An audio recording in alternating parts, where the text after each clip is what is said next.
वाहिगुरू जी का खालसा वाहिगुरू जी की फतेह। पंजाब न्यूज़ देख रहे सारे दर्शकों का स्वागत है। मैं हाँ गुरिंदर सिंह। खबरों की शुरुआत करते हैं हैडलाइनस के नाल।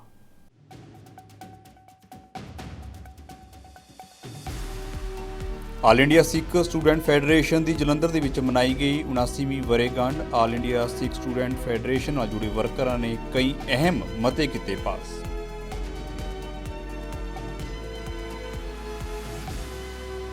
दिल्ली के मुख्यमंत्री अरविंद केजरीवाल अज पहुंचे पंजाब। इस मौके उन्हां दा किया गया जबरदस्त विरोध।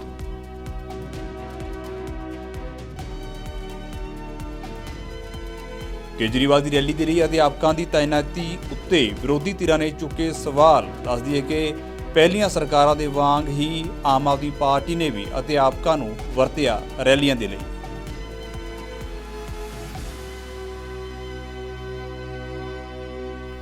ते हुण खबरां विस्तार दे नाल। All India Sikh student federation की 79वीं वरेगंढ अज जलंधर दे विच मनाई गई। इस मौके आल इंडिया सिख स्टूडेंट फैडरेशन के नाल जुड़े वर्करां ने कुछ मते पास किए। सिख स्टूडेंट्स फैडरेशन ने सरकार नूं कहा है कि पंजाब नूं एक साजिश तहत वंडिया जा रहा है ते पंजाब नूं बचाउण दे लई गैर पंजाबियों उत्ते पाबंदियां लगाईयां जाण। दस दिए कि सिख स्टूडेंट फैडरेशन ने एक मता पास करके सरकार नूं भेजिया है कि गैर पंजाबियों नूं ना तां नौकरियां दित्तियां जाण अते ना ही उन्हां नूं पंजाब दे विच जमीन खरीदण दित्ती जावे। आज़ादी सो कॉल्ड आज़ादी की गल कर लीए।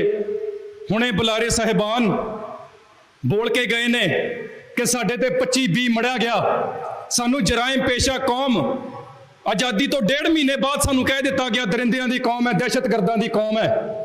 जदों पंजाबी सूबा मोर्चा लग्या ते नारा देण ते कि सिख अपना जो राज है, जो नेहरू गांधी ने इन्हां नूं वायदे कीते सी कि सिखो तुसी लड़ाई लड़ो, तुसी लड़ना जाणदे हो, तुहानूं बल मिलदा गुरबाणी चों, खंडे बाटे दी पाल चों, तुहानूं उत्तरी भारत दे विच एक खिता दिता जावेगा जिथे तुसी अपनी आज़ादी दा निग मानोगे। जदों वो निग असी मंगिया, जदों खिता असी मंगिया, ओहदी आवाज़ असी उठाई ते पंजाबी सूबे मोर्चे दे नारे दे उत्ते भी पाबंदी लगा दित्ती गई क्योंकि विचार काम करती पई है।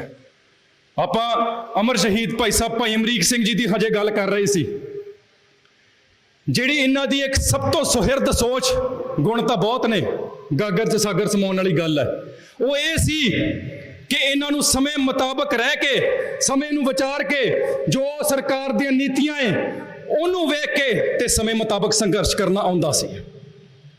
कदों जोश वरतना है, कदों होश वरतना है, कदों हथियार वरतना है, कदों विचार वरतना है। ये अमर शहीद भाई साहब भाई अमरीक सिंह नूं आउंदा सी।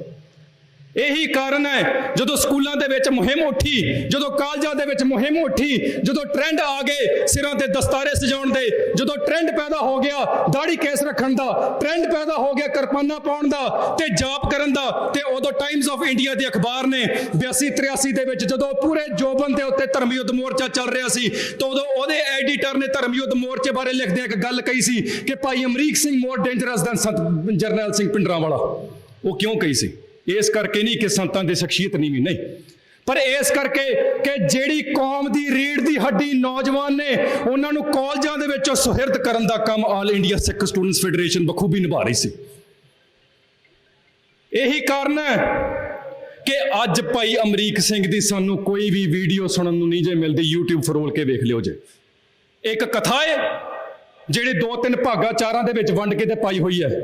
संतां दी स्पीच मिल जाएगी, भाई भरपूर सिंह बलबीर या होर जिहड़े साडे फैडरेशन के योधे होए ने उन्हां दी स्पीच मिल जाएगी, पर वो सुहिरद सिख नौजवान आगू दी जिन्हां नूं असीं अज याद कर रहे हैं, जिन्हां दे पाए पूरनियां ते असीं अज चलना है, ते उन्हां दी स्पीच, उन्हां दे विचार साडे कन्नां च ना पैण, उन्हां ने ऑनलाइन ट्रेस भी सारा मुका दिता। अज आप सरकार दे वल्लों अमृतसर स्थित छेहटा दे विच पहले स्कूल ऑफ एमिनेंस का उद्घाटन किया गया, जिस दे विच आम आदमी पार्टी के कौमी कन्वीनर अते दिल्ली के मुख्य मंत्री अरविंद केजरीवाल, मुख्य मंत्री पंजाब भगवंत मान अते सिक्ख्या मंत्री हरजोत बैंस दे वल्लों पंजाबियों का पहला स्कूल ऑफ एमिनेंस लोक अर्पण किया गया। इस दौरान संबोधन करदिआं केजरीवाल ने कहा है कि बाहरों लिखण नाल कोई स्कूल स्मार्ट नहीं बनता, सगों माहौल होना चाहिए है। तुहानूं दस दईए कि इस दौरान आप सरकार के मंत्री पंजाब अते दिल्ली के स्कूलों की तारीफ करते हुए नजर आए। पूरे देश में उठा के देख लो, पंजाब में उठा के देख लो, किसी भी सरकारी स्कूल में पढ़ाने वाले टीचर अपने बच्चों को सरकारी स्कूल में नहीं पढ़ाते। आज जिस सरकारी स्कूल का उद्घाटन हम लोग करके आए हैं, मेरे को आज कई टीचर मिले जिन्होंने कहा कि सर हमारे बच्चे पहले अमृतसर में प्राइवेट स्कूल में पढ़ते थे, बड़े बड़े इंग्लिश मीडियम स्कूल में पढ़ते थे, हमने अपने बच्चों का नाम कटा के अपने बच्चों का एडमिशन इस सरकारी स्कूल में करा दिया। इससे बड़ा सर्टिफिकेट हमको नहीं मिल सकता। ये बहुत बड़ी बात है।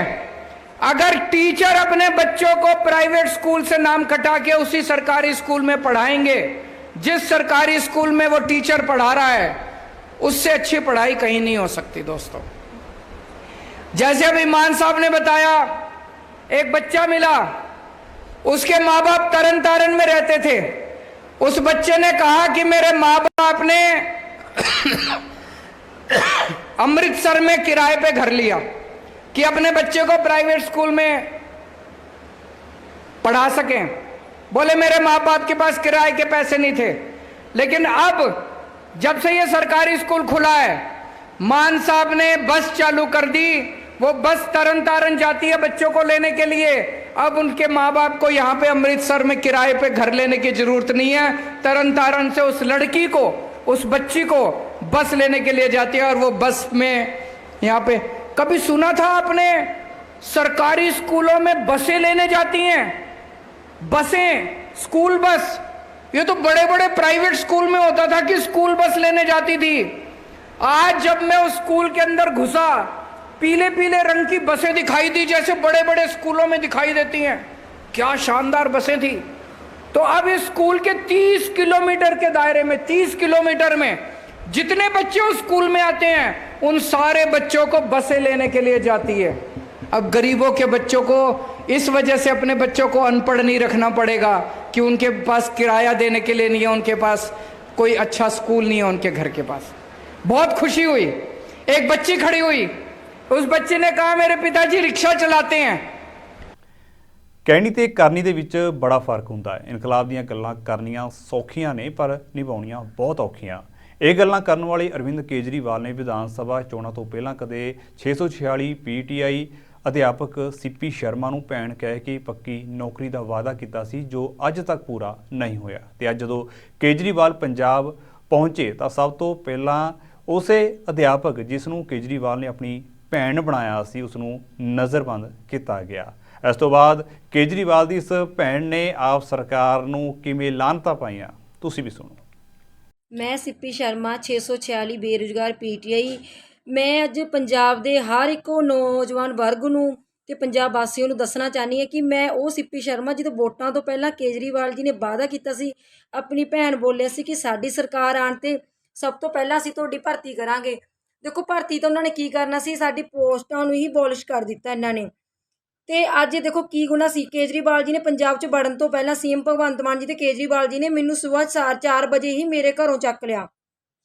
ਸਵੇਰ 4 ਵਜੇ ਸਾਨੂੰ ਘਰੇ ਚੱਕ ਲਿਆ। ਪੰਜਾਬ ਪੁਲਿਸ ਦੇ ਨੌਜਵਾਨ ਤੇ ਆਏ, ਸਾਨੂੰ ਸਵੇਰ ਹੀ 4 ਵਜੇ ਘਰੋਂ ਲੈ ਗਏ ਚੱਕੇ ਕੇ। ਤੇ ਹੁਣੀ ਉਹਨਾਂ ਨੇ ਛੱਡਿਆ, ਹੁਣੀ ਛੱਡ ਕੇ ਗਏ ਨੇ। ਮੈਂ ਵੀਡੀਓ ਬਣਾ ਰਹੀ ਹਾਂ। ਮੈਂ ਹਰ ਇੱਕ ਪੰਜਾਬ ਦੇ ਨੌਜਵਾਨ ਤੋਂ, ਪੰਜਾਬ ਵਾਸੀ ਨੂੰ ਪੁੱਛਣਾ ਚਾਹੁੰਦੀ ਹਾਂ ਕਿ ਪੰਜਾਬ 'ਚ ਆਪਾਂ ਨੇ ਇਹੀ ਬਦਲਾਵ ਲਿਆਂਦਾ ਗਾ। ਇਹ ਉਹੀ ਕੇਜਰੀਵਾਲ ਜੀ ਨੇ ਜਿਹੜੇ ਝੂਠੀਆਂ ਗਰੰਟੀਆਂ ਦਿੰਦੇ ਸੀ, ਵਾਅਦੇ ਕਰਦੇ ਸੀ। ਮੈਂ ਕਹਿਣਾ ਚਾਹੁੰਦੀ ਹਾਂ ਕਿ ਪੰਜਾਬ 'ਚ ਤੁਸੀਂ ਆਉਂਦੇ ਰਹੋਗੇ। ਇਹ ਨਹੀਂ ਕਿ ਤੁਸੀਂ ਇੱਕ ਵਾਰ ਪੰਜਾਬ 'ਚ ਆਇਓ। ਜਦੋਂ ਵੀ ਤੁਸੀਂ ਪੰਜਾਬ 'ਚ ਆਓਗੇ ਤੁਹਾਨੂੰ ਹਰ 646 ਪੀਟੀ ਯੂਨੀਅਨ ਮਿਲਣਗੇ। ਤੁਹਾਡੀ ਭੈਣ ਤੁਹਾਨੂੰ ਹਰ ਥਾਂ 'ਤੇ ਟੱਕਰੂ। ਚਾਹੇ ਤੁਸੀਂ ਕਿਸੇ ਪਿੰਡ 'ਚ ਜਾਓ, ਚਾਹੇ ਕਿਸੇ ਸ਼ਹਿਰ 'ਚ ਜਾਓ, ਤੁਹਾਨੂੰ ਸਾਡੇ ਨਾਲ ਹੀ ਮੁਲਾਕਾਤ ਕਰਨੀ ਪਊਗੀ। ਕਿੰਨੇ ਕੁ ਵਾਰ ਤੁਸੀਂ ਪੁਲਿਸਾਂ ਤੋਂ ਸਾਨੂੰ ਚੁਕਵਾਓਗੇ? ਅੱਜ ਤੁਸੀਂ 4 ਵਜੇ ਚੁਕਾ ਲਿਆ, ਫਿਰ ਕਿਤੇ ਤੁਸੀਂ ਪੰਜਾਬ 'ਚ ਨਹੀਂ ਆਓਗੇ। ਪੰਜਾਬ 'ਚ ਤੁਹਾਨੂੰ ਅਸੀਂ ਮਿਲਾਂਗੇ। ਜਿੰਨਾ ਚਿਰ ਸਾਡੀ ਭਰਤੀ ਨਹੀਂ ਕਰਦੇ, ਅਸੀਂ ਇੱਦਾਂ ਹੀ ਤੁਹਾਡਾ ਵਿਰੋਧ ਕਰਾਂਗੇ, ਇੱਦਾਂ ਹੀ ਤੁਹਾਡਾ ਜਲੂਸ ਕੱਢਾਂਗੇ। ਤੁਸੀਂ ਤਾਂ ਪੁਰਾਣੀਆਂ ਸਰਕਾਰਾਂ ਤੋਂ ਚੰਗਾ ਘਵਾਤਾ, ਜਿਨ੍ਹਾਂ ਨੇ 12 ਸਾਲਾਂ 'ਚ ਸਾਡੀ ਭਰਤੀ ਨੂੰ ਰੱਦ ਨਹੀਂ ਕੀਤਾ ਸੀ, ਲਟਕਾ ਰਹੀਆਂ ਸੀ। ਪਰ ਤੁਸੀਂ ਤਾਂ ਅਨਸਰ ਖਤਮ ਕਰਤੀਆਂ। ਭਰਤੀ ਤੇ ਕੀ ਕਰਨੀ ਸੀ ਤੁਸੀਂ? ਕੰਮ ਇਹ ਤਾਂ ਸੋਚੋ ਕਿ ਕੋਰਟ ਦਾ ਫੈਸਲਾ ਸਾਡੇ ਹੱਕ 'ਚ ਸੀ। ਤੁਸੀਂ ਤਾਂ ਕੋਰਟ ਤੋਂ ਵੀ ਉੱਪਰ ਦੇ ਹੋਗੇ। ਕੇਜਰੀਵਾਲ ਜੀ, ਭਗਵੰਤ ਮਾਨ ਜੀ, ਮੇਰੀ ਗੱਲ ਨੂੰ ਯਾਦ ਰੱਖੋ। ਜਿੰਨਾ ਚਿਰ ਪੰਜਾਬ 'ਚ ਤੁਸੀਂ ਆਓਗੇ, ਪੰਜਾਬ 'ਚ ਤੁਹਾਡੀ ਸਰਕਾਰ ਆ, ਤੁਹਾਨੂੰ ਅਸੀਂ ਟੱਕਰਾਂਗੇ। ਜਿੰਨਾ ਚਿਰ ਸਾਡੀ ਭਰਤੀ ਨਹੀਂ ਕਰਦੇ, ਤੁਹਾਨੂੰ ਭਰਤੀ ਕਰਨੀ ਪਊਗੀ। ਨਹੀਂ ਤਾਂ ਅਸੀਂ ਇੱਦਾਂ ਹੀ ਤੁਹਾਡਾ ਜਲੂਸ ਕੱਢਾਂਗੇ। ਕਿੰਨੀ ਵਾਰ ਚੁਕਾਓਗੇ ਚੁਕਾ ਲਓ, ਹਰ ਵਾਰ ਟੱਕਰਾਂਗੇ। ਮਰਨਾ ਮਨਜ਼ੂਰ ਆ, ਪਰ ਤੁਹਾਡਾ ਜਲੂਸ ਕੱਢੇ ਬਿਨਾਂ ਰਹਿ ਨਹੀਂ ਸਕਦੇ ਹੁਣ ਅਸੀਂ। ਧੰਨਵਾਦ ਸਾਥੀਓ। ਅੱਜ ਦਿੱਲੀ ਦੇ ਮੁੱਖ ਮੰਤਰੀ ਅਰਵਿੰਦ ਕੇਜਰੀਵਾਲ ਪੰਜਾਬ ਪਹੁੰਚੇ, ਪਰ ਇਸ ਦੌਰਾਨ ਜਦੋਂ ਕੇਜਰੀਵਾਲ ਦੀ ਮੂੰਹ ਬੋਲੀ ਭੈਣ ਨੂੰ ਪੁਲਿਸ ਨੇ ਨਜ਼ਰਬੰਦ ਕੀਤਾ ਤਾਂ ਸਰਕਾਰ ਦੀ ਹਰ ਪਾਸੇ ਥੂ-ਥੂ ਹੋਣ ਲੱਗੀ।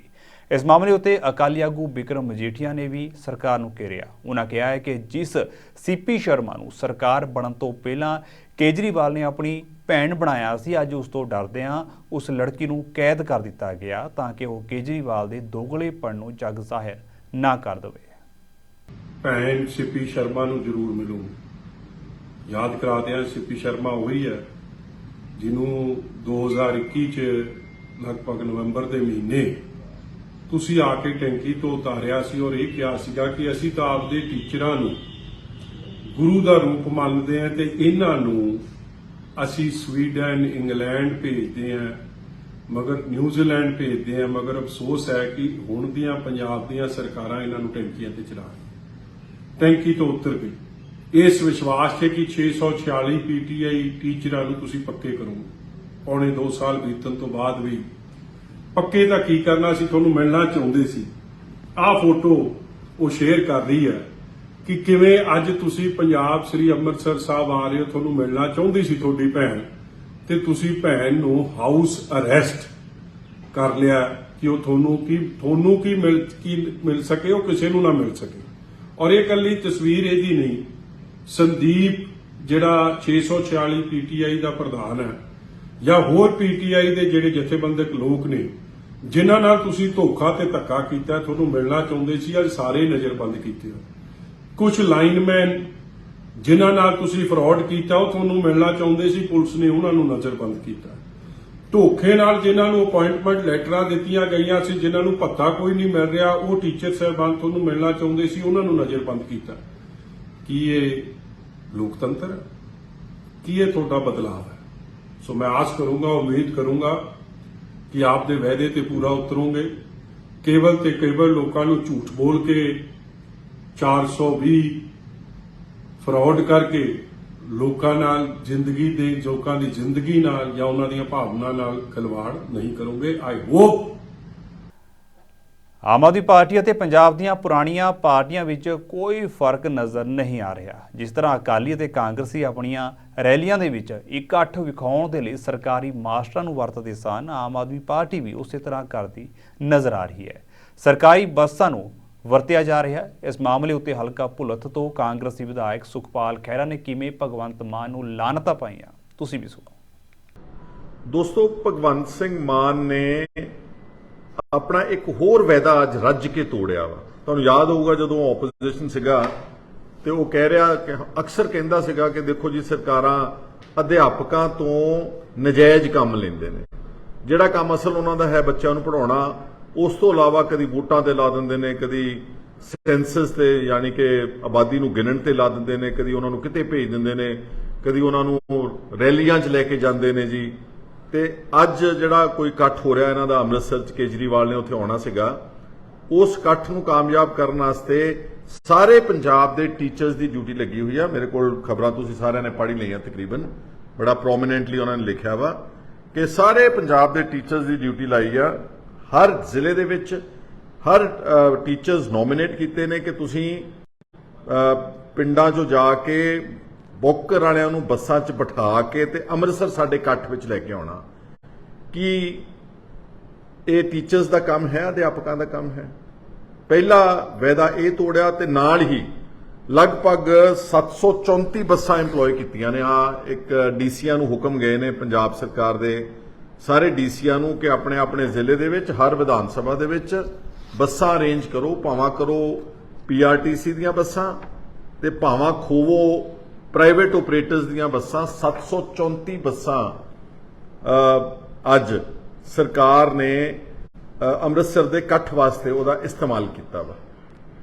ਜਿਹੜੇ ਰੋਜ਼ ਗਾਲਾਂ ਕੱਢਦੇ ਸੀ ਕੈਪਟਨ ਨੂੰ, ਬਾਦਲਾਂ ਨੂੰ ਕਿ ਜੀ ਇਹ ਬੱਕਰੀਆਂ ਵਾਂਗੂ, ਪਸ਼ੂਆਂ ਵਾਂਗੂ ਬੰਦਿਆਂ ਨੂੰ ਢੋ ਕੇ ਆਪਣੇ ਇਕੱਠਾਂ 'ਚ ਲੈ ਕੇ ਜਾਂਦੇ ਨੇ, ਅੱਜ ਉਹੀ ਗੱਲ ਕੇਜਰੀਵਾਲ ਤੇ ਭਗਵੰਤ ਮਾਨ ਨੇ ਸਾਬਤ ਕਰ ਦਿੱਤੀ ਹੈ ਕਿ ਸਾਡੇ ਵਾਸਤੇ ਜਿਹੜੇ ਲੋਕ ਨੇ ਇਹ ਬੱਕਰੀਆਂ ਤੇ ਭੇਡਾਂ ਨਾਲੋਂ ਜ਼ਿਆਦਾ ਕੁਝ ਨਹੀਂ ਗਏ। ਔਰ ਟੀਚਰਸ ਦਾ ਮਿਸਯੂਜ਼। ਕਈ ਹਫ਼ਤੇ ਗੁਜ਼ਰ ਚੁੱਕੇ ਨੇ ਪਰ ਪੰਜਾਬ ਸਰਕਾਰ ਅਤੇ ਪਟਵਾਰੀਆਂ ਦੇ ਵਿਚਕਾਰਲਾ ਮਸਲਾ ਹੱਲ ਹੋਣ ਦਾ ਨਾਮ ਨਹੀਂ ਲੈ ਰਿਹਾ, ਸਗੋਂ ਇਹ ਹੋਰ ਵੀ ਉਲਝਦਾ ਜਾ ਰਿਹਾ ਹੈ। ਹੁਣ ਤਾਂ ਪਟਵਾਰੀਆਂ ਨੇ 1 ਅਕਤੂਬਰ ਤੋਂ 9000 ਪਿੰਡਾਂ ਦੇ ਵਿੱਚ ਕੰਮਕਾਜ ਬੰਦ ਕਰਨ ਦਾ ਵੀ ਐਲਾਨ ਕਰ ਦਿੱਤਾ। ਪਰ ਪਟਵਾਰੀਆਂ ਦੇ ਇਸ ਰੋਸ ਕਾਰਨ ਪੰਜਾਬ ਦੇ ਕਿਸਾਨਾਂ ਦਾ ਵੱਡਾ ਨੁਕਸਾਨ ਹੋ ਸਕਦਾ ਹੈ, ਕਿਉਂਕਿ ਹੜ੍ਹਾਂ ਦੇ ਕਾਰਨ ਹੋਏ ਨੁਕਸਾਨ ਦੇ ਲਈ ਪਟਵਾਰੀਆਂ ਨੂੰ ਗਿਰਦਾਵਰੀਆਂ ਦਾ ਰਿਕਾਰਡ ਸਰਕਾਰ ਨੂੰ ਦੇਣਾ ਪਵੇਗਾ। ਪਰ ਜੇਕਰ ਪਟਵਾਰੀ ਕੰਮ ਹੀ ਨਹੀਂ ਕਰਨਗੇ ਤਾਂ ਗਿਰਦਾਵਰੀਆਂ ਕੌਣ ਕਰੇਗਾ? ਜਿਸ ਤਰ੍ਹਾਂ ਪਿਛਲੇ ਆਪਣੇ ਫੈਸਲੇ ਹੋਏ ਨੇ, 1 ਅਕਤੂਬਰ ਤੋਂ ਸੌਣੀ ਦੀ ਗਿਰਦਾਵਰੀ ਦਾ ਕੰਮ ਸ਼ੁਰੂ ਹੋਣ ਜਾ ਰਿਹਾ। ਮੁੱਖ ਮੰਤਰੀ ਭਗਵੰਤ ਮਾਨ ਜੀ ਨੂੰ ਅਪੀਲ ਆ ਕਿ ਜੋ ਖਰਾਬੇ ਦਾ ਕੰਮ ਹੋਇਆ ਸੀ, ਹੜ੍ਹਾਂ ਦੀ ਜਾਂ ਪ੍ਰੋਬਲਮ ਆਈਆਂ ਸੀਗੀਆਂ, ਉਹ ਸਾਰੀ ਅਸੀਂ ਗਿਰਦਾਵਰੀ ਕਰ ਦਿੱਤੀ ਆ। ਹੁਣ ਤੁਹਾਡੀ ਵਾਰੀ ਆ। ਜ਼ਿਮੀਂਦਾਰਾਂ ਦੇ ਹੋਏ ਨੁਕਸਾਨ ਦੇ ਮੁਤਾਬਕ ਉਹਨਾਂ ਨੂੰ ਮੁਆਵਜ਼ਾ ਦਿਓ। 6800 ਰੁਪਏ ਏਕੜ ਨਾਲ ਉਹਨਾਂ ਦਾ ਕੁਝ ਨਹੀਂ ਬਣਨਾ ਹੈਗਾ। ਲੋਕਾਂ ਦੇ ਬੋਰ ਵੀ ਖਰਾਬ ਹੋ ਗਏ, ਮਕਾਨ, ਉਹਨਾਂ ਦੇ ਪਸ਼ੂਆਂ ਦਾ ਬਹੁਤ ਵੱਡਾ ਨੁਕਸਾਨ ਹੋਇਆ। ਜੋ ਸਾਡੇ ਰਿਪੋਰਟਾਂ ਨੇ ਅਸੀਂ ਕਰ ਦਿੱਤੀਆਂ ਨੇ। ਹੁਣ ਤੁਸੀਂ ਆਪਦਾ ਹਰਾ ਪੈਨ ਚਲਾਓ, ਬਣਦਾ ਮੁਆਵਜ਼ਾ ਜ਼ਿਮੀਂਦਾਰਾਂ ਨੂੰ ਦਿਓ। ਔਰ ਤੁਸੀਂ 1 ਸਤੰਬਰ ਨੂੰ ਵਾਅਦਾ ਕੀਤਾ ਸੀ ਪੰਜਾਬ ਦੀ ਜਨਤਾ ਦੇ ਨਾਲ ਕਿ ਜੇ ਪਟਵਾਰੀ ਕਲਮਾ ਛੱਡਣਗੇ ਮੈਂ ਕਲਮਾ ਫੜਾਵਾਂਗਾ। ਅੱਜ 11 ਤਰੀਕ ਹੋ ਗਈ। ਪੰਜਾਬ ਦੇ ਕਿਸੇ ਵੀ ਕੋਨੇ ਦੇ ਵਿੱਚ ਕੋਈ ਨਵਾਂ ਪਟਵਾਰੀ ਭਰਤੀ ਹੋਇਆ ਤਾਂ ਮੈਨੂੰ ਦੱਸ ਦਿਓ। ਔਰ ਅਸੀਂ ਅੱਜ ਕਾਲੇ ਬਿੱਲੇ ਲਾ ਕੇ ਰੋਸ ਪ੍ਰਦਰਸ਼ਨ ਕਰ ਰਹੇ ਹਾਂ। ਅੱਜ ਲਗਭਗ 9000 ਪਿੰਡਾਂ ਦੇ ਸ਼ਹਿਰਾਂ ਦਾ ਕੋਈ ਪਟਵਾਰੀ ਨਹੀਂ ਹੈਗਾ। ਔਰ ਸੌਣੀ ਦੀ ਗਿਰਦਾਵਰੀ ਸਿਰ ਤੇ ਆ, ਜਿਹਦੇ ਨਾਲ ਸਾਡੀ ਕੈਸ਼ ਕ੍ਰੈਡਿਟ ਲਿਮਟ ਰਿਨਿਊ ਹੋਣੀ ਆ, ਜਿਹਦੇ ਨਾਲ ਸਾਡੇ ਲੋਕਾਂ ਦੀ ਝੋਨੇ ਦਾ ਜਿਹੜਾ ਸੀਜ਼ਨ ਆ, ਝੋਨਾ ਵਿਕਣਾ। ਇਸ ਕਰਕੇ ਮੇਰੀ ਬੇਨਤੀ ਆ ਕਿ 9000 ਪਿੰਡਾਂ ਦੀ ਗਿਰਦਾਵਰੀ 1 ਅਕਤੂਬਰ ਤੋਂ ਨਹੀਂ ਹੋਵੇਗੀ। ਅਸੀਂ ਫੈਸਲਾ ਕੀਤਾ। ਔਰ ਜੋ ਪਟਵਾਰੀਆਂ ਦੇ ਦਫ਼ਤਰ ਜਿਹੜੇ ਪ੍ਰਾਈਵੇਟ ਤੌਰ ਤੇ ਲਏ ਹੋਏ ਨੇ, ਉਹਨਾਂ ਦੇ ਵਿੱਚ ਤੁਸੀਂ 1 ਅਕਤੂਬਰ ਤੋਂ ਪ੍ਰਬੰਧ ਨਹੀਂ ਕਰੋਗੇ ਤਾਂ ਅਸੀਂ ਉਹ ਸਾਰਾ ਰਿਕਾਰਡ ਬੰਨ੍ਹ ਕੇ ਸੰਬੰਧਿਤ ਤਹਿਸੀਲਦਾਰ ਕੋਲ ਜਮ੍ਹਾਂ ਕਰਾਵਾਂਗੇ।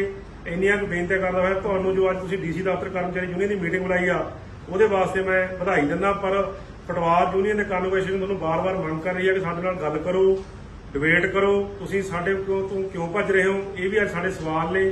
ਇੰਨੀਆਂ ਕੁ ਬੇਨਤੀਆਂ ਕਰਦਾ ਹੋਇਆ ਸਾਡੇ ਮੰਗਾਂ ਮਸਲੇ ਕੋਈ ਕਰਪਸ਼ਨ ਨਾਲ ਜੁੜੇ ਹੋਏ ਨਹੀਂ ਹੈਗੇ। ਸਾਡੀ ਤੁਸੀਂ ਬਿਲਕੁਲ ਇਸ ਗੱਲ ਦੇ ਵਿੱਚ ਪੂਰੀ ਜਮਾਤ ਦੀ ਬਦਨਾਮੀ ਕਰ ਰਹੇ ਹੋ। ਸਾਨੂੰ ਪਿਛਲੇ 1.5 ਸਾਲ ਦੇ ਵਿੱਚ ਇੱਕ ਇਮਾਨਦਾਰ ਕੈਬਨਿਟ ਨਹੀਂ ਮਿਲ ਸਕੀ, ਕਿਉਂਕਿ ਕੈਬਨਿਟ ਦੇ ਵਿੱਚ ਬਾਰ-ਬਾਰ ਬਦਲਾਅ ਹੋਏ ਨੇ। ਤੁਹਾਡੇ ਕਹਿਣ ਦੇ ਹੋਏ ਨੇ ਕਿ ਤੁਹਾਡੇ ਸਾਥੀ ਨੇ ਜਿਹੜੇ ਨਾਲ ਦੇ ਕਰਪਸ਼ਨ ਕਰ ਰਹੇ ਨੇ। ਇਸ ਕਰਕੇ ਕਰਪਸ਼ਨ ਦੇ ਮੁੱਦੇ ਨੂੰ ਲੈ ਕੇ ਆਪਾਂ ਵੀ ਬਹਿਸ ਕਰਨ ਨੂੰ ਤਿਆਰ ਆ। ਇੰਨੀਆਂ ਕੁ ਬੇਨਤੀਆਂ ਕਰਦਾ ਹੋਇਆ ਸਾਡਾ ਜਿਹੜਾ ਮੰਗ ਪੱਤਰ ਆ ਉਹ ਪੰਜਾਬ ਦੇ ਨੌਜਵਾਨਾਂ ਵਾਸਤੇ ਆ। ਅੱਜ ਨੌਜਵਾਨਾਂ ਦੇ ਮਸਲੇ ਜਿਉਂ ਦੇ ਤਿਉਂ ਨੇ। ਉਹਨਾਂ ਦੀ ਟ੍ਰੇਨਿੰਗ ਸਰਵਿਸ ਦਾ ਪਾਰਟ ਨਹੀਂ ਬਣੀ। ਉਹਨਾਂ ਦੀ ਟ੍ਰੇਨਿੰਗ ਸਾਲ ਦੀ ਹੋਵੇਗੀ ਜਾਂ 1.5 ਸਾਲ ਦੀ, ਇਹ ਵੀ ਗੱਲ ਸਪਸ਼ਟ ਨਹੀਂ ਹੋਈ। ਔਰ ਜਿਹੜੇ ਪੁਰਾਣੇ ਪਟਵਾਰੀ 1090 ਤੁਸੀਂ ਭਰਤੀ ਕੀਤੇ ਸੀ 6 ਜੁਲਾਈ ਨੂੰ, ਉਹਨਾਂ ਨੂੰ ਅਜੇ 14 ਮਹੀਨੇ ਹੋ ਚੁੱਕੇ ਨੇ। ਉਹਨਾਂ ਨੂੰ ਸਿਰਫ 8 ਮਹੀਨਿਆਂ ਦਾ ਮੁਆਵਜ਼ਾ 5000 ਰੁਪਏ ਦਿੱਤਾ ਗਿਆ। ਉਹਨਾਂ ਨੂੰ 6 ਮਹੀਨਿਆਂ ਦਾ 5000 ਵੀ ਨਹੀਂ ਦਿੱਤਾ ਗਿਆ। ਤੇ ਉਧਰ ਗੱਠਜੋੜ ਉੱਤੇ ਐਮਪੀ ਰਵਨੀਤ ਬਿੱਟੂ ਦਾ ਵੱਡਾ ਬਿਆਨ ਸਾਹਮਣੇ ਆਇਆ। ਬਿੱਟੂ ਨੇ ਕਿਹਾ ਹੈ ਕਿ ਪੰਜਾਬ ਦੇ ਵਿੱਚ ਆਪ ਅਤੇ ਕਾਂਗਰਸ ਦਾ ਗੱਠਜੋੜ ਹੋ ਚੁੱਕਿਆ ਹੈ ਤੇ ਉਹਨਾਂ ਦੋਹਾਂ ਪਾਰਟੀਆਂ ਦੇ ਆਗੂਆਂ ਨੂੰ ਨਸੀਹਤ ਦਿੱਤੀ ਹੈ ਕਿ ਹਾਈ ਕਮਾਨ ਦੇ ਫੈਸਲੇ ਖਿਲਾਫ ਹੁਣ ਬੋਲਣ ਤੋਂ ਗੁਰੇਜ਼ ਕਰਨ। ਉਹਨਾਂ ਕਿਹਾ ਹੈ ਕਿ ਹਾਈ ਕਮਾਨ ਦਾ ਫੈਸਲਾ ਸਾਰਿਆਂ ਨੂੰ ਮੰਨਣਾ ਚਾਹੀਦਾ ਹੈ। ਜੇ ਕਿਸੇ ਨੂੰ ਦਿੱਕਤ ਹੈ ਤਾਂ ਹਾਈ ਕਮਾਨ ਸਾਹਮਣੇ ਗੱਲ ਰੱਖੀ ਜਾਵੇ। ਨਾਲ ਹੀ ਬਿੱਟੂ ਦਾ ਕਹਿਣਾ ਹੈ ਕਿ ਜੇ ਮੈਨੂੰ ਵੀ ਗੱਠਜੋੜ ਤੋਂ ਕੋਈ ਦਿੱਕਤ ਹੋਵੇਗੀ ਤਾਂ ਮੈਂ ਵੀ ਪਾਰਟੀ ਨੂੰ ਅਸਤੀਫਾ ਦੇਵਾਂਗਾ। ਜਾਂ ਤਾਂ ਅਸੀਂ ਜਿਹੜਾ ਬੰਦਾ ਉਹਨੂੰ ਗੱਲ ਨੂੰ ਨਹੀਂ ਮੰਨਣਾ ਚਾਹੁੰਦਾ, ਜੇ ਉਸ ਗੱਲ ਕਿਸੇ ਨੂੰ ਨਹੀਂ ਪਸੰਦ, ਤਾਂ ਉਹ ਆਪਣੀ ਪਾਰਟੀ ਨੂੰ ਆ ਕੇ ਕਹਿ ਸਕਦਾ ਲਈ ਵੀ ਆਹ ਲਓ ਮੇਰਾ ਅਸਤੀਫਾ, ਮੈਨੂੰ ਇਹ ਗੱਲ ਮਨਜ਼ੂਰ ਨਹੀਂ ਗੀ, ਮੈਂ ਇਸ ਸਮਝੌਤੇ 'ਚ ਇਹ ਨਹੀਂ ਜਾਣਾ, ਤੇ ਆਪਣੀ ਅਲੱਗ ਗੱਲ ਕਰੇ। ਮੈਨੂੰ ਜਿੱਦਣ ਲੱਗੂਗਾ, ਮੈਂ ਆਪਣੀ ਗੱਲ ਤੁਹਾਨੂੰ ਸਪਸ਼ਟ ਕਰਦਾ, ਜਿੱਦਣ ਮੈਨੂੰ ਲੱਗੂਗਾ ਵੀ ਇਹ ਭਾਈ ਜਿਹੜਾ ਅਲਾਇੰਸ ਹੋ ਰਿਹਾ ਆਮ ਆਦਮੀ ਪਾਰਟੀ ਦਾ ਜਾਂ ਕਾਂਗਰਸ ਦਾ, ਇਹ ਗਲਤ ਹੋ ਰਿਹਾ, ਮੈਨੂੰ ਬਾਹਰ ਕਹਿਣ ਦੀ ਲੋੜ ਕੀ ਆ? ਮੈਂ ਆਪਣੇ ਲੀਡਰਸ਼ਿਪ ਨੂੰ ਕਹੂੰਗਾ ਭਾਈ ਵੀ ਆਹ ਲਓ ਬਹੁਤ ਹੋ ਗਿਆ, ਮੈਂ ਆਹ ਚੀਜ਼ਾਂ ਦੇ ਉਲਟਾਂ ਤੇ ਮੈਂ ਤੁਹਾਡੇ ਨਾਲ ਨਹੀਂ ਰਹਿ ਸਕਦਾ। ਜੇ ਇਸ ਪਾਰਟੀ 'ਚ ਮੈਂ ਐਮਪੀ ਵੀ ਰਹਿਣਾ, ਇਸ ਪਾਰਟੀ 'ਚ ਮੈਂ ਐਮਐਲਏ ਵੀ ਰਹਿਣਾ, ਇਸ ਪਾਰਟੀ 'ਚ ਮੈਂ ਬੜੇ ਤੋਂ ਬੜੇ ਅਹੁਦੇ ਵੀ ਲੈਣੇ ਆ, ਤੇ ਫਿਰ ਕਹਿਣਾ ਮੈਂ ਪਾਰਟੀ ਦੀ ਗੱਲ ਤਾਂ ਮੰਨਦਾ ਨਹੀਂ, ਉਹ ਕਿਵੇਂ ਹੋ ਸਕਦਾ? ਮੈਨੂੰ ਇਹ ਦੱਸੋ ਨਾ, ਕਿਵੇਂ? ਹੁਣ ਤੁਸੀਂ ਕਿਸੇ ਦਾਇਰੇ 'ਚ, ਮੈਂ ਪਹਿਲਾਂ ਵੀ ਕਿਹਾ, ਤੁਸੀਂ ਆਪਣੇ ਕਿਸੇ ਵੀ ਦਾਇਰੇ 'ਚ ਕੰਮ ਕਰ ਰਹੇ ਹੋ, ਅੱਜ ਉਹਦੀ ਹੁਕਮਾਂ ਤੇ ਉਹਦੀ ਤੁਸੀਂ ਪਾਬੰਦ ਹੋ ਵੀ ਉਹ ਦਾਇਰਾ ਤੁਹਾਨੂੰ ਜਦੋਂ ਤਨਖਾਹ ਦੇ ਰਿਹਾ, ਤੁਸੀਂ ਉਹਦੇ ਲਈ ਕੰਮ ਕਰ ਰਹੇ ਹੋ, ਤੇ ਉਹਦੀ ਗੱਲ ਮੰਨੋਗੇ ਨਾ? ਨਹੀਂ ਮੰਨੋਗੇ। ਜਿੱਦਣ ਨਹੀਂ ਮੰਨੋਗੇ ਉਹ ਕਹਿਣਗੇ ਭਾਈ, ਜਾਂ ਤੁਹਾਨੂੰ ਉਹਨਾਂ ਦੀ ਗੱਲ ਨਹੀਂ ਪਸੰਦ ਆਊ, ਤੁਸੀਂ ਕਹੋਗੇ ਵੀ ਮੈਂ ਕਿਤੇ ਹੋਰ ਕੰਮ ਕਰਨਾ ਚਾਹੁੰਦਾ ਜਾਂ ਮੈਂ ਕਿਸੇ ਹੋਰ ਵਿਚਾਰਧਾਰਾ ਨਾਲ ਜੁੜਨਾ ਚਾਹੁੰਦਾ, ਉੱਥੇ ਤੁਸੀਂ ਜਾ ਸਕਦੇ ਹੋ। ਪਰ ਵਿੱਚ ਰਹਿ ਕੇ ਦੋ ਗੱਲਾਂ ਨਹੀਂ ਹੋ ਸਕਦੀਆਂ। ਇਹਦੇ ਨਾਲ ਅਸੀਂ ਆਪਣੀ ਪਾਰਟੀ ਦੇ ਵਰਕਰਾਂ ਨੂੰ, ਜਿਹੜੇ ਥੱਲੇ ਨੇ, ਉਹਨਾਂ ਨੂੰ ਗੁੰਮਰਾਹ ਕਰ ਰਹੇ ਹਾਂ। ਜਾਂ ਸਿੱਧੀ ਲਾਈਨ ਲਓ ਵੀ ਭਾਈ ਅਸੀਂ ਨਾਲ ਨਹੀਂ ਜਾਣਾ। ਅਸੀਂ ਉੱਤੋਂ ਹਾਈ ਕਮਾਂਡ ਆ ਜਿਹੜੀ ਰਾਹੁਲ ਗਾਂਧੀ ਜੀ, ਸੋਨੀਆ ਗਾਂਧੀ ਜੀ, ਖੜਗੇ ਸਾਹਿਬ, ਉਹ ਤਾਂ ਨਾਲ ਬੈਠੇ ਆ, ਤੇ ਮੈਂ ਥੱਲੇ ਜਾ ਕੇ ਕਹੀ ਜਾਵਾਂ ਆਪਣੇ ਵਰਕਰਾਂ ਨੂੰ ਵੀ ਨਹੀਂ ਜੀ, ਜਾਂ ਉਹ ਗੱਲ ਕਰੋ ਜਾਂ ਇਹ ਗੱਲ ਕਰੋ। ਵਿੱਚ ਵਿਚਾਲੇ ਸਿਰਫ ਮੀਡੀਆ ਲਈ ਜਾਂ 4 ਕਮੈਂਟਾਂ ਲਈ ਜੇ ਕੁਝ ਗੱਲ ਕਰਨੀ ਹੈ ਵੱਖਰੀ, ਉਹ ਅਲੱਗ ਗੱਲ ਆ। ਜਾਂ ਫਿਰ ਭਾਈ ਇੰਨੀ ਤਾਕਤ ਰੱਖਣੀ ਚਾਹੀਦੀ ਆ, ਜੇ ਲੀਡਰਸ਼ਿਪ ਤੁਹਾਨੂੰ ਮਿਲੀ ਆ ਇੰਨੀ ਜਾਨ ਰੱਖਣੀ ਚਾਹੀਦੀ ਆ, ਬਿਲਕੁਲ ਆ ਕੇ ਪਾਰਟੀ ਨੂੰ ਇੱਥੇ ਕਹਿਣੋ ਵੀ ਆਹ ਲਓ ਜੀ ਅਸੀਂ ਆਪਣੇ ਆਪਣਾ ਕਿਸੇ ਅਹੁਦੇ ਤੇ ਰਹੀਏ, ਕਿਉਂਕਿ ਜਿਹੜੀ ਸਾਡੀ ਸੋਚ ਤਾਂ ਆਏ, ਤੁਸੀਂ ਸਾਡੀ ਸੋਚ ਜੇ ਤੁਸੀਂ ਕਹਿੰਦੇ ਹੋ ਵੀ ਨਹੀਂ ਮੰਨਣੀ ਤਾਂ ਫਿਰ ਅਸੀਂ। ਜਦੋਂ ਵੀ ਕੋਈ ਸਿਆਸਤਦਾਨ ਮਾਰ ਧਾੜ ਦੀ ਗੱਲ ਕਰੇ, ਧਰਮ ਦੀ ਗੱਲ ਕਰੇ ਜਾਂ ਫਿਰ ਜਾਤ ਦੀ ਰਾਜਨੀਤੀ ਕਰੇ ਤਾਂ ਸਮਝ ਲਵੋ ਕਿ ਵੋਟਾਂ ਨੇੜੇ ਨੇ।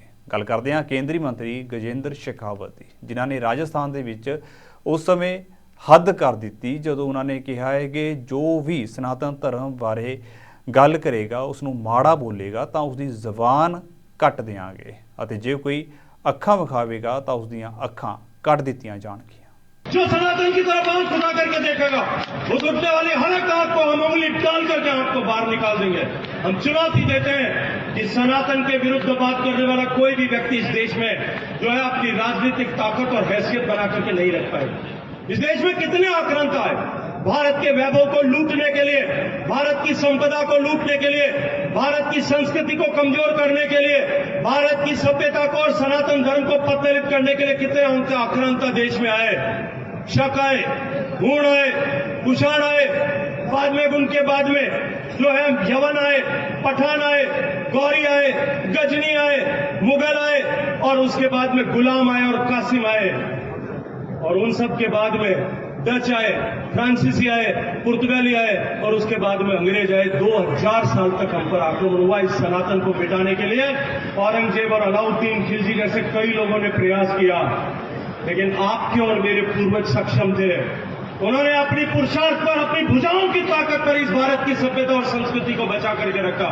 आज ये हमारी संस्कृति और सभ्यता को मिटाने की बात करते हैं। सौगंध है हमें उन सब हमारे पूर्वजों की जिन्होंने, चाहे वो महाराजा सूरजमल होंगे, चाहे वीर दुर्गादास होंगे, महाराणा प्रताप है, हम सबको उनकी सौगंध उठा करके खड़े होना पड़ेगा कि हम इस सनातन पर हमला करने वालों को बर्दाश्त नहीं करें। हम बर्दाश्त नहीं करें, हम उनको उखाड़ करके फेंक दें और चुनौती के साथ में खड़ा होना पड़ेगा। जो सनातन के विरोध में बात करेगा, उस हर बोलने वाली, शब्द बोलने वाली जबान को हम खींच करके बाहर निकाल दें। ਦੇਸ਼ ਦੇ ਵਿੱਚ ਲੋਕ ਸਭਾ ਚੋਣਾਂ 2024 ਦੀ ਤਿਆਰੀ ਸ਼ੁਰੂ ਹੋ ਚੁੱਕੀ ਹੈ ਅਤੇ ਇਸੇ ਦੌਰਾਨ ਮੋਦੀ ਸਰਕਾਰ ਨੇ ਲੋਕਾਂ ਨੂੰ ਲੁਭਾਉਣ ਦੇ ਲਈ ਵਕਤੀ ਐਲਾਨ ਕਰਨੇ ਸ਼ੁਰੂ ਕਰ ਦਿੱਤੇ ਨੇ। ਇਸੇ ਤਹਿਤ ਅੱਜ ਹੋਈ ਕੇਂਦਰੀ ਕੈਬਨਿਟ ਦੀ ਮੀਟਿੰਗ ਦੇ ਵਿੱਚ ਸਰਕਾਰ ਨੇ ਨਵੇਂ ਗੈਸ ਕਨੈਕਸ਼ਨ ਦੇਣ ਦਾ ਐਲਾਨ ਕੀਤਾ। ਇਸ ਬਾਰੇ ਵਧੇਰੇ ਜਾਣਕਾਰੀ ਦਿੰਦਿਆਂ ਕੇਂਦਰੀ ਮੰਤਰੀ अनुराग ठाकुर ने प्रेस कॉन्फ्रेंस की थी। 9 करोड़ 60 लाख रसोई गैस के सिलेंडर अब तक दिए जा चुके हैं उज्ज्वला योजना के अंतर्गत, और आज मुझे कहते हुए प्रसन्नता है कि 75 लाख मुफ्त एलपीजी के कनेक्शन अब और दिए जाएंगे मांग को देखते हुए, ताकि गरीब और जरूरतमंद महिलाओं को इसका लाभ मिल सके। ये ज्यादातर परिवार लकड़ी, कोयले इसके ऊपर आश्रित रहते हैं और जिसके कारण पर्यावरण भी प्रदूषित होता है और महिलाओं के स्वास्थ्य को भी नुकसान होता है। ये डिपॉजिट फ्री जो एलपीजी कनेक्शन उज्ज्वला योजना में दिए गए थे उसी का ही एक्सटेंशन है, और अगले 3 वर्षों तक 2023-24, 24-25, 25-26 इनमें 75 लाख कनेक्शन महिलाओं को मिलेंगे।